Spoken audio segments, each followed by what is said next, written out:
Nah, saya harus berkata jujur, SBY ini tidak mampu mewujudkan apa yang menjadi kehendak rakyat selama ini. Makanya sekarang Jokowi yang harus turun tangan. Dan tahu tidak, rencana pembangunan smelter ini sebenarnya sudah sejak era SBY. Namun, SBY ini tidak mampu mewujudkan semua itu.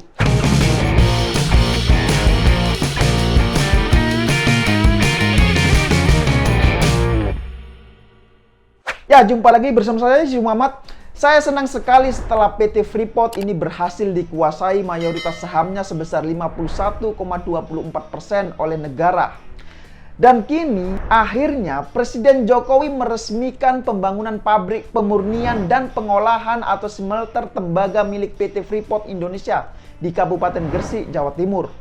Tahu tidak, total nilai investasi pembangunan smelter ini sebesar 42 triliun rupiah. Nah, dalam masa konstruksi pembangunan smelter tersebut akan menyerap sebanyak 40.000 tenaga kerja. Dan pembangunan smelter ini akan menjadi yang terbesar di dunia. Coba bayangkan, siapa yang tidak bangga? Ya mungkin hanya gerombolan kadrun-kadrun itu saja yang merasa tidak bangga, benar tidak? Nah, harusnya ya, Indonesia itu sudah sejak dulu memiliki pabrik smelter untuk mengolah hasil sumber daya alam yang begitu melimpah. Tapi kenapa baru sekarang ini membangun smelter?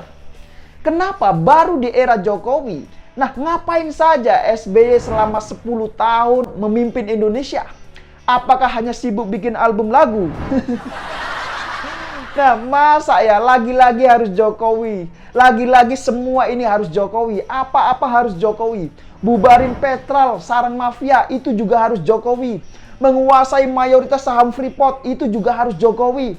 Terus apa lagi? Ambil alih Blok Rokan dan Blok Mahakam, itu juga harus Jokowi.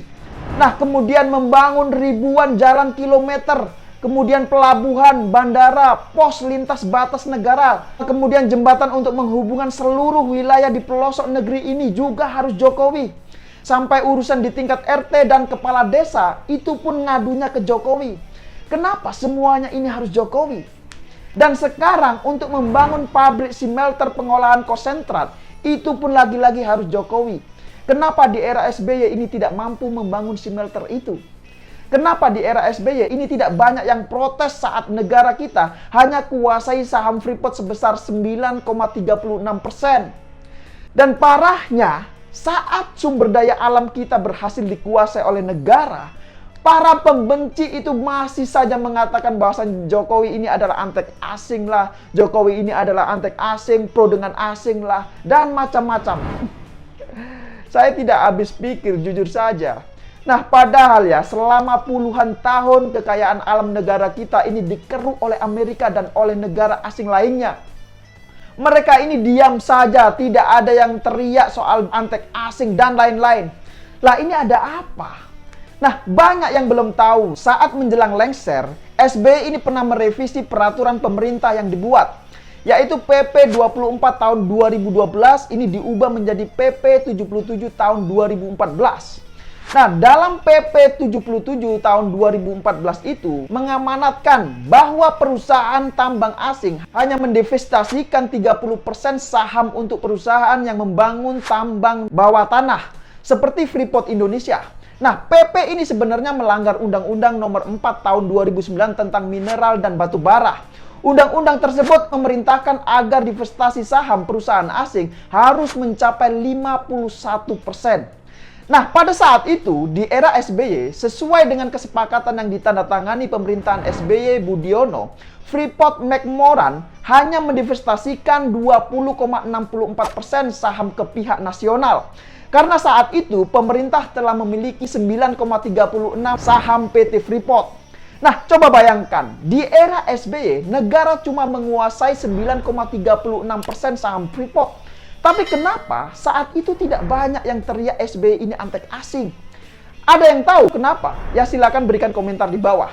Nah, jadi itulah kenapa saat itu ketika Jokowi ngotot minta divestasi mayoritas saham Freeport, ini terkendala dengan PP yang dibuat oleh SBY. Bahkan mantan Menteri ESDM Sudirman Said ini sempat mau menggunakan PP 77 tahun 2014 yang melanggar undang-undang itu. Makanya saat itu Sudirman Said ini dipecat oleh Jokowi dan kemudian digantikan oleh Ignatius Jonan. Nah, saat Kementerian ESDM di bawah pimpinan Ignatius Jonan, ini kemudian mengubah PP 77 tahun 2014 menjadi PP 01 tahun 2017 yang memerintahkan PT Freeport untuk mendivestasikan saham sebesar 51% kepada pemerintah Indonesia. Dan sekarang kita semua juga sudah tahu Indonesia telah memiliki mayoritas saham PT Freeport di era Presiden Jokowi. Nah, kenapa semua ini lagi-lagi harus Jokowi? Nah, saya tidak habis pikir, emas dan sumber daya alam kita ini sudah dikeruk selama puluhan tahun lamanya. Dan kita cuma mendapatkan keuntungan seupil. Bayangkan, cuma seupil, tapi banyak yang diam saja. Nah, tolong dijawab jujur, apakah orang-orang seperti Fadlizon, kemudian Rocky Gerung, dan Rizal Ramli itu ikut teriak saat tahu kekayaan alam kita sudah puluhan tahun dikeruk oleh Amerika? Kan tidak. Padahal ya, Indonesia ini termasuk dalam kategori 7 negara dengan cadangan tembaga terbesar di dunia. Nah, perlu diketahui dari data Freeport yang saya dapat, dalam setiap 1 ton konsentrat yang diolah, itu kandungannya terdiri dari 26,5% adalah tembaga. Kemudian 39,34 gram emas dan 70,37 gram perak.